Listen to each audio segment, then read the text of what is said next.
देश आपको king maker के तौर पर जानता है, पॉलिटिकल स्ट्रैटेजिस्ट के तौर पर, अब आप नेता बन गए हैं, ट्रांजिशन कैसा रहा है? नहीं, काम वही कर रहे हैं जो पहले कर रहे थे। पहले दल और नेताओं को राजा बनाने की दिशा में लगे थे, कोशिश होती थी। अभी कोशिश ये है कि बिहार के लोग और यहाँ के बच्चे राजा बने। तो फंडामेंटल लेवल पे कोई काम में डिफरेंस नहीं है। पहले भी लोगों को यही सलाह देते थे कि किस तरह से दल को ऑर्गेनाइज़ करें, किस तरह से वो जनता के बीच में जाएं, किस तरह के का उनका कम्युनिकेशन का स्ट्रेटजी होना चाहिए, संगठन को कैसे और मजबूत या धारदार बनाया जा सकता है, चुनाव कैसे लड़ा जा सकता है। बेसिकली काम आज भी वही कर रहे हैं। यहाँ पर लोगों को इकट्ठा करके एक दल बनवाया है जिसका नाम है जन स्वराज। मैं उसका नेता नहीं हूँ, उसको बनाने वालों में मेरी एक भूमिका है, बड़ी भूमिका है, लेकिन मैं उसका स्वयंभू नेता नहीं हूँ। वो यहाँ के उन सारे लोगों ने मिलकर दल को बनाया है जिनकी बड़ी लंबे समय से चाहत रही है कि बिहार में भाजपा और लालू जी के अलावा एक विकल्प हो। और जो लोग भी उस विकल्प को चाहते थे और जिनकी एक तरह से राजनीतिक मजबूरी भी रही है कि उनको नया दल चाहिए, नया विकल्प चाहिए, लेकिन इतने बड़े स्केल पर कोई बना नहीं पा रहा था। तो जब हम लोगों ने ये प्रयास शुरू किया तो वो लोग जुड़े हैं। अब ये उनकी समझ, उनकी ताकत सब मिलकर बना रहे हैं। 1 करोड़ से ज़्यादा लोग आज जन स्वराज में जुड़े हुए हैं। ये साधारण घटना नहीं है। चूँकि ये दल पहली बार बन रहा है और बिहार को लेकर एक प्री कंसीव नोशन है कि यहाँ पर कुछ आमूलचूल कुछ अलग नहीं हो सकता है, इसलिए लोगों को ये भरोसा नहीं हो रहा है कि हो सकता है क्या। लोग देख रहे हैं ज़मीन पर इस संगठन के तौर पर जन स्वराज भाजपा के आधिकारिक जो नंबर घोषित हैं संगठन के, उससे करीब करीब 2 गुना है बिहार में। जुड़े हुए हैं का क्या मतलब है? मतलब जो सक्रिय सदस्य हैं, पदाधिकारी हैं और राजनीतिक कार्यकर्ताओं के नज़रिए से जन स्वराज आज बिहार में सबसे बड़ा दल है। ये संभव है कि वो जो लोग जुड़े हैं वो बहुत सक्रिय नहीं हैं। ये संभव है कि उनकी ताकत बहुत बड़ी ना हो। ये संभव है कि वो मीडिया के नज़र में या समाज के नज़र में बहुत बड़े व्यक्ति नहीं है, बहुत बड़े बाप के बेटा नहीं है। लेकिन अगर आप प्योरली संख्या के हिसाब से देखेंगे तो जन स्वराज से बड़ा राजनीतिक संगठन बिहार में कोई नहीं है। आपने कई बड़े बाप के बेटे और बेटियों के साथ काम किया है, उन्हें राजा रानी बनाया हुआ है। अब आप प्रजा के साथ काम कर रहे हैं, जैसे आपने कहा। What is the difference?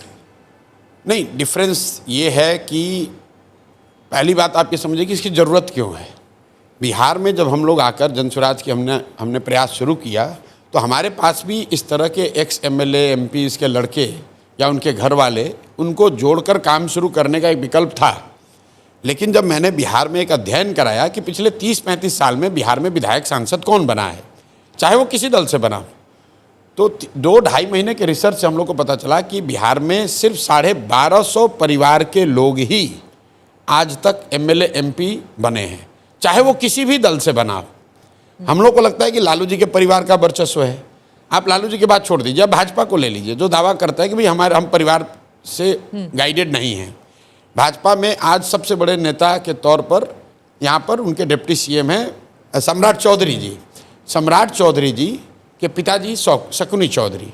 जब बिहार में कांग्रेस का शासन था तो शकुनी चौधरी जी उसमें विधायक और मंत्री थे।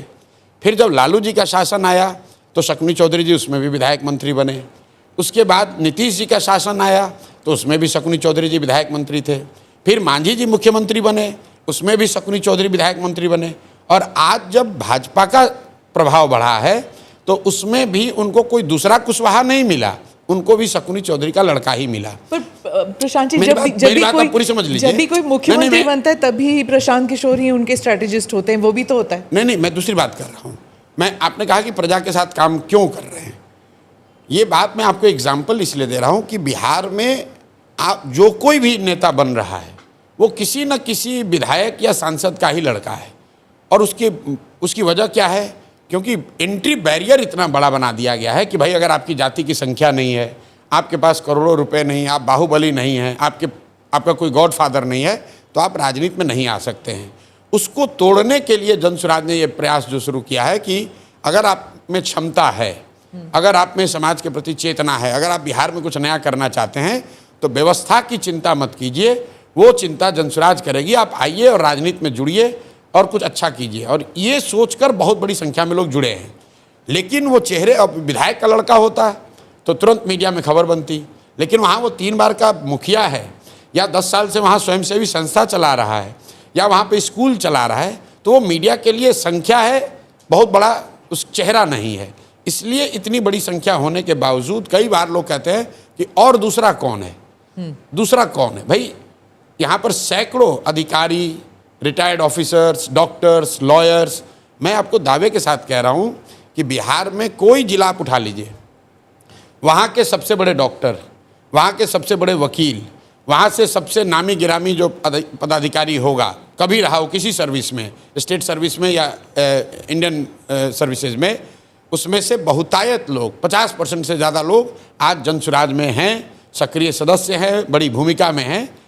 अब धीरे धीरे उनकी पहचान राजनेता के तौर पर भी हो जाएगी। आम आदमी पार्टी मॉडल भी था ना, जब आम आदमी पार्टी स्टार्ट हुआ था तो उनका भी यही मॉडल था कि सर्विस सेक्टर से जो जिनकी एंट्री नहीं हो पा रही ट्रेडिशनल पॉलिटिकल पार्टीज में, तो वो आम आदमी पार्टी, तो ये विकल्प वाली राजनीति उनकी भी तो है ना। नहीं, आम आदमी पार्टी और जनसुराज में फंडामेंटल डिफरेंस आप समझिए क्या है। आम आदमी पार्टी आंदोलन से निकली हुई एक व्यवस्था थी, अन्ना आंदोलन से निकली थी, और मेरा आंदोलनों में कोई यकीन ही नहीं है। मैं कैमरे पे कहता हूँ, मैं आंदोलन और क्रांति में बिलीफ नहीं करता हूँ, क्योंकि ह्यूमन हिस्ट्री को अगर आप पढ़ेंगे तो फ्रेंच रेवोल्यूशन को अगर आप अपवाद के तौर पर हटा दें तो किसी भी क्रांति से समाज का बहुत बड़ा सृजनात्मक काम नहीं हुआ है। क्रांति और आंदोलन को हम लोग कभी कभी ऐसा समझते हैं कि इससे सुधार होगा, नहीं। क्रांति और आंदोलन समाज में किसी व्यवस्था को हटा सकता है, किसी को पद से हटा सकता है, सल्तनत को उखाड़ सकता है, वो नई व्यवस्था नहीं बना सकता है। जैसे बिहार के नज़रिए से देखिए, यहाँ जेपी का आंदोलन हुआ, इंदिरा जी की सत्ता खत्म हो गई, लेकिन उससे बिहार सुधरा नहीं। तो अन्ना का आंदोलन हुआ, उससे यूपीए की सरकार चली गई, लेकिन उससे नई व्यवस्था नहीं बन गई। नई व्यवस्था बनाने के लिए तो नए लोगों को आना पड़ेगा। तो सृजन का एक अपना काल है। तो आम आदमी पार्टी और जनसुराज में एक बेसिक डिफरेंस ये है कि हम लोग आंदोलन से निकले हुए लोग नहीं हैं। दूसरा फ़र्क ये है कि हम लोग ये नहीं कह रहे हैं कि हम 10 अच्छे लोग हैं जिनके पास कोई सिल्वर बुलेट है जो बिहार को सुधार देगा। 2.5 साल हो गए मुझे यहाँ काम करते हुए, आप मेरा एक भी स्पीच नहीं सुना सकते जहाँ मैं ये कह रहा हूँ कि भैया आप जनसुराज को वोट दे दो, प्रशांत किशोर को वोट दे दो और हम आएंगे तो ये 4 चीज़ करेंगे जिससे सुधर जाएगा। हम ये उल्टी बात कह रहे हैं कि भाई 1 प्रशांत किशोर आए या 10 प्रशांत किशोर आए, सुधार तब तक नहीं होगा जब तक बिहार के लोग नहीं सुधरेंगे। दोनों में फ़र्क है। तीसरी बात, हम लोग बिल्कुल गांधी और अंबेडकर को लेकर ही चल रहे हैं, उसमें कहीं कोई दो मत नहीं है। हम लोग रेवोल्यूशनरी नहीं हैं, हम लोग इंक्रीमेंटल चेंज की बात कर रहे हैं। सोसाइटी को सुधारे बगैर नहीं राजनीति सुधर सकती है। ये मेरा अपना 10 साल का अनुभव है, जो मैंने गांधी को पढ़ा समझा है, उसको ग्रास रूट पर इम्प्लीमेंट करने की कोशिश कर रहे हैं। इसलिए आम आदमी पार्टी से कोई तुलना इसकी नहीं है। प्रशांत जी, आपने बोला 1250 परिवार ऐसे हैं या फैमिलीज हैं जिससे बनते हैं नेता और हटते हैं। क्या आप इनको बाहर करेंगे अपनी पार्टी में? इस पर लंबी चर्चा पार्टी में हुई। हमारे कई साथियों ने तो ये कहा कि इसको संविधान में ही लिख दिया जाए कि उन 1200 साढ़े 1200 परिवार के लोगों को जनसुराज में जगह नहीं मिलेगी। लेकिन सारी चर्चा के बाद ये निकला कि नहीं, इसको अगर हम लोग बार कर देंगे कि कोई भी उसमें से नहीं आएगा तो संभव है कि उसमें से कोई बहुत अच्छा व्यक्ति भी छूट जाए। लेकिन मैं इतना आपको कह सकता हूं कि अगर जनसुराज से 243 लोग चुनाव लड़ेंगे तो उसमें 90% से ज़्यादा लोग ऐसे होंगे जो शायद जीवन में पहली बार चुनाव लड़ रहे होंगे या उनका इन 1250 परिवारों से कोई लेना देना नहीं होगा। क्या आप कास्ट बैरियर को तोड़ पाएंगे? यहाँ पे हमेशा कास्ट बेस्ड पॉलिटिक्स हुई है। नहीं, ये देखिए, मैं इसका बड़ा इस पर ऑब्जेक्शन करता हूँ। आप लोग पूरे इंडिया में नेटवर्क चला रहे हैं, जब आप बिहार में आते हैं तो ये कहते हैं कि बिहार में कास्ट बेस्ड पॉलिटिक्स होती है। ये फैक्ट नहीं है। आप बताइए कि आप कर्नाटक में जाते हैं तो क्या वहाँ लिंगायत और बोकालिगा फैक्ट नहीं है? हम ये नहीं कह रहे वहाँ नहीं हो रही, हम कह रहे हैं यहाँ हो रही। तो क्या आपने किसी कर्नाटक के मुख्यमंत्री के दावेदार से, नेता से, सांसद से पूछा कि भाई कर्नाटक में आप कास्ट बैरियर तोड़ पाएंगे? क्या आंध्र प्रदेश में कम्मा रेड्डी कापू का राजनीति नहीं हो रहा है? लेकिन जब आप चंद्रबाबू नायडू और जगनमोहन रेड्डी को इंटरव्यू करते हैं तो उससे ये नहीं कहते कि कास्ट बैरियर आंध्र में तो बिहार में पूछेंगे ना। नहीं, वहां पर भी आपने नहीं पूछा है, आज तक नहीं पूछा किसी ने नहीं। ये बिहार के प्रति कहीं ना कहीं बायस दिखाता है। आप जब योगी जी को इंटरव्यू करते हैं तो ये नहीं पूछते हैं कि यूपी में आप कास्ट बैरियर तोड़ पाइएगा। आप मुझे अगर पूछा है तो मुझे भेजिए लिंक। मैं भी राजनीति में ही हूँ। मेरे भाई गुजरात में खाम थियरी हमने पढ़ा सुना देखा है। खाम थियरी क्या है? क्षत्रिय, हरिजन, आदिवासी, मुस्लिम। कांग्रेस उसी से राज करती थी। उसको तोड़ने के लिए भाजपा वालों ने पटेल और अदर ओबीसी का कॉम्बिनेशन बनाया। क्या आपने मोदी जी से, केशुभाई पटेल से, बघेला जी से या कांग्रेस के नेताओं से ये पूछा कि भाई आप गुजरात में कास्ट के बैरियर को कैसे तोड़ेंगे? देखिए, कास्ट भारत में एक सच्चाई है, समाज की सच्चाई है। जो भी बात समाज की सच्चाई होगी वो राजनीति में भी आपको दिखेगा। उसका डिग्री अलग अलग हो सकता है, लेकिन अगर समाज में कास्ट है तो राजनीति में भी कास्ट होगा। समाज में भ्रष्टाचार है तो राजनीति में भी भ्रष्टाचार होगा। समाज में अगर हिंदू मुस्लिम की भावना है तो राजनीति में भी दिखेगा। तो ये बात नहीं है कि खाली बिहार में ही ऐसा है। अब मैं आता हूँ आपके सवाल पे। बिहार में भाई पिछले 15 साल से भाजपा को बड़ी सफलता मिल रही है लोकसभा के चुनाव में। ज़्यादातर लोगों का मानना है कि भाजपा को सफलता नहीं मिल रही, मोदी जी के नाम पर वोट पड़ रहा है। अब एकदम ध्यान से सुनिए। आपने कहा कि बिहार में कास्ट बेस्ड पॉलिटिक्स है, हर आदमी कास्ट पे वोट करता है, और बिहार में आप ये कह रहे हैं कि मोदी जी के नाम पर वोट पड़ रहा है। तो मोदी जी के जाति के बिहार में कितने लोग रहते हैं ये बता दीजिए। और अगर नहीं रहते हैं तो उन लोगों ने मोदी जी को वोट कैसे किया है? अगर हर आदमी जाति पर ही वोट कर रहा है तो बिहार में मोदी जी को वोट किसने किया ये बता दो, क्योंकि मोदी जी की जाति का तो बिहार में कोई नहीं है। इसका मतलब ये है कि लोग जातियों से अलग हट के भी मोदी जी के नाम पर वोट किए हैं, चाहे वो हिंदूवादी होने के नाम पर करे, हिंदू मुस्लिम के लिए करे, राम मंदिर के लिए करे, विकास के लिए करे, वो एक अलग मुद्दा है, राष्ट्रवाद के लिए करें, लेकिन जाति के नाम पर तो नहीं कर रहे हैं। लालू जी को देख लीजिए। लालू जी को लोग, आप लोग कहते हैं बिहार में MY समीकरण है, वाई तो उनकी जाति हुई, M मुस्लिम हुए, 18% मुसलमान है। वो लालू जी की जाति का तो नहीं है। वो लालू जी को क्यों वोट करता है?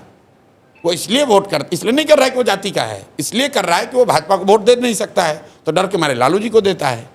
तो जाति एक फैक्टर है, लेकिन जाति एकमात्र फैक्टर नहीं है।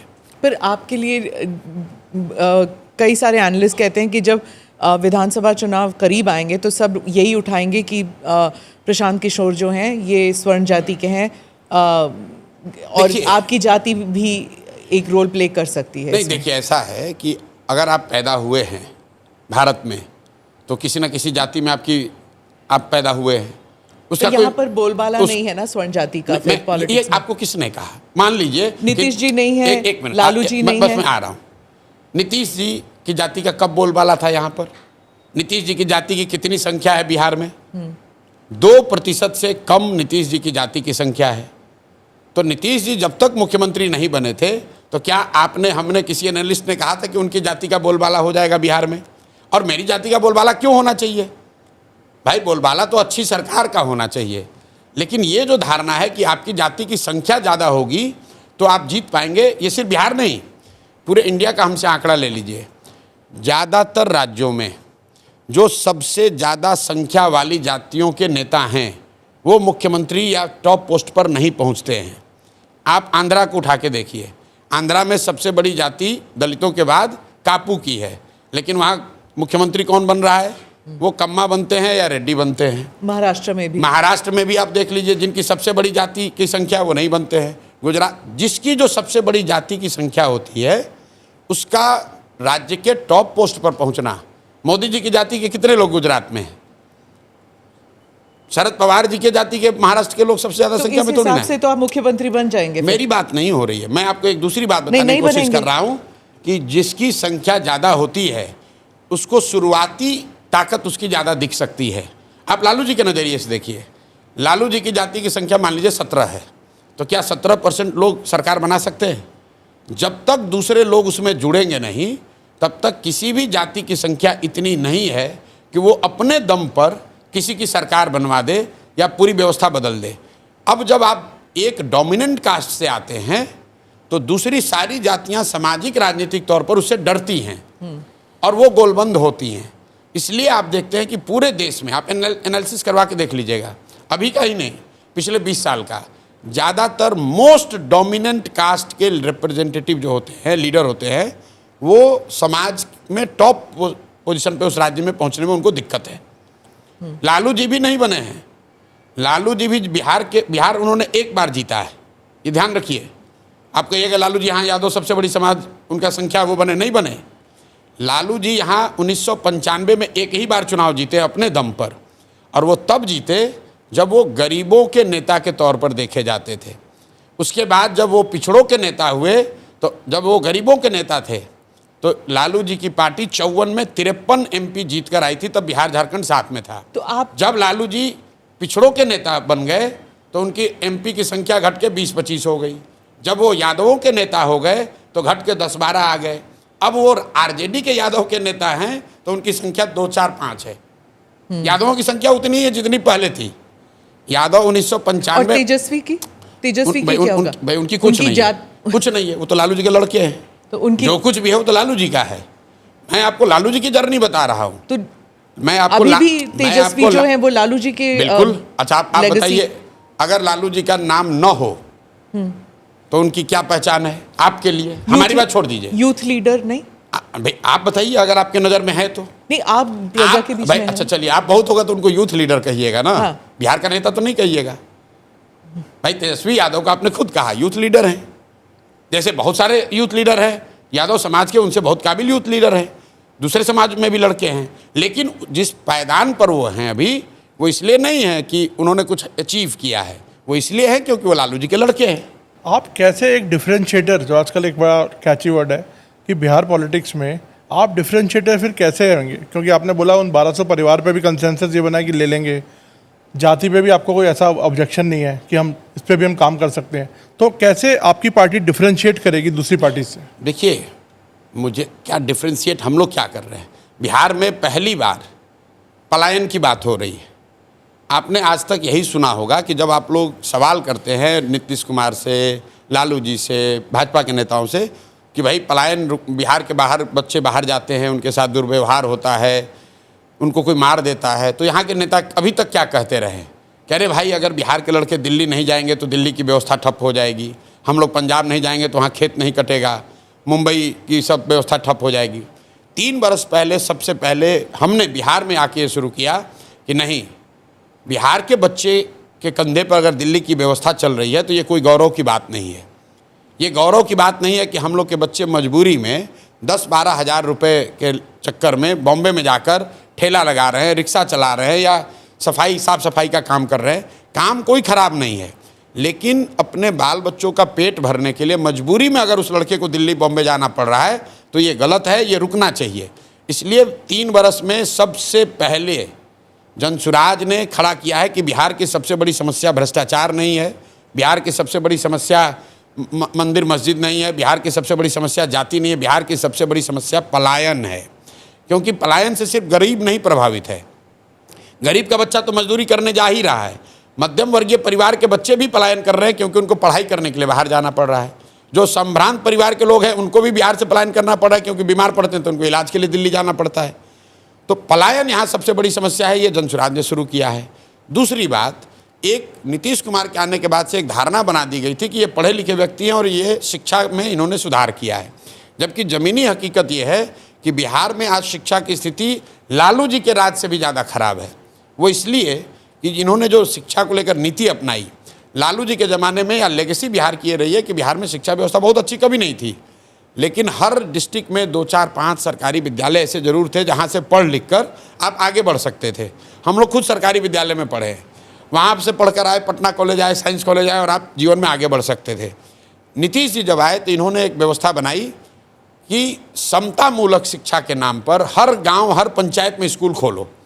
इससे क्या हुआ, इनरोलमेंट बढ़ गया, बहुत ज़्यादा स्कूल की बिल्डिंग बढ़ गई, बजट यहाँ 60,000 करोड़ शिक्षा का हो गया। लेकिन हुआ ये कि जहाँ बिल्डिंग बनी वहाँ शिक्षक नहीं है, जहाँ शिक्षक है वहाँ बिल्डिंग नहीं है, जहाँ दोनों है वहाँ बच्चे नहीं हैं, और पढ़ाई पूरी तरीके से चौपट हो गई। पूरे समाज और सरकार दोनों में शिक्षा को लेकर पूरी चेतना ही खत्म हो गई है। समाज की नज़र में भी स्कूल जो है वो साइकिल और पोशाक बांटने का सेंटर है। गांव में आप जाएंगे तो आपको लाखों बच्चे, हज़ारों बच्चे ऐसे मिलेंगे जिनका नाम सरकारी विद्यालय में है लेकिन वो पढ़ते हैं प्राइवेट स्कूल में, क्योंकि वो सरकारी लाभ लेते हैं सरकारी विद्यालय में नाम लिखाकर, लेकिन उनको मालूम है कि यहाँ पढ़ाई नहीं होना, पढ़ने के लिए हमको प्राइवेट स्कूल में जाना है। तो ये सबसे पहले ये बात जनसुराज ने उठाई। हम लोग सिर्फ 2 ही बात कह रहे हैं कि बिहार में भैया नाली गली बने न बने, स्कूल अस्पताल जब सुधरेगा तब सुधरेगा। सबसे पहले यहाँ पलायन रुकना चाहिए और बच्चों के पढ़ने की व्यवस्था होनी चाहिए। और दूसरा, जो डिस्ट्रेस कंडीशन में 60 साल से ज़्यादा के उम्र के लोग रह रहे हैं, आप बताइए पूरे देश में बिहार एकमात्र ऐसी जगह है जहाँ बूढ़े लोगों को 400 रुपया महीने का पेंशन दिया जाता है। 400 रुपया। इस महंगाई के ज़माने में 400 रुपया में वो बूढ़ी महिला इंतज़ार करती है 400 रुपये आने का, ताकि वो अपना दवा खरीद सके या साड़ी खरीद सके या खाना खा सके। 400 रुपया में वो क्या करती होगी, आपके और हमारे लिए अंदाज़ा लगाना भी मुश्किल है। और उस 400 रुपया में भी भ्रष्टाचार का आलम है कि 20 रुपया कमीशन काटा जा रहा है। आप किसको जिम्मेदार ठहराते हैं? हम लोग जिम्मेवार हैं। हम लोग जिम्मेवार हैं। बिहार के वो लोग जिम्मेवार हैं जो पढ़े लिखे हैं, जिन्होंने जीवन में कुछ हासिल कर लिया है और आज वो बिहार के लिए सोच रहे हैं, चर्चा कर रहे हैं, लेकिन वापस आकर यहाँ संघर्ष नहीं कर रहे हैं। मैं बार बार कहता हूँ कि आप इसलिए नहीं आ रहे कि आप कह रहे बिहार में कुछ नहीं हो सकता है। तो अब समय है कि आप परिणाम की चिंता मत कीजिए, प्रयास कीजिए। नमस्ते, जय Hind. You're watching ANI podcast with Smita Prakash. अगर हम उसको मस्जिद कहेंगे तो फिर विवाद होगा। इशू इस टूटा है क्या भारत? 400 पार का मतलब ये है कि संविधान खतरे में है। क्या हम लोग ये निर्देश देते हैं कि फला को गिरफ्तार करके जेल डाल दें? वही तो कह रहे हैं सब। ये बेबुनियाद निराधार आरोप। सच्चा सुनना चाहो देखो स्मिता प्रकाश ANI, it does not lie।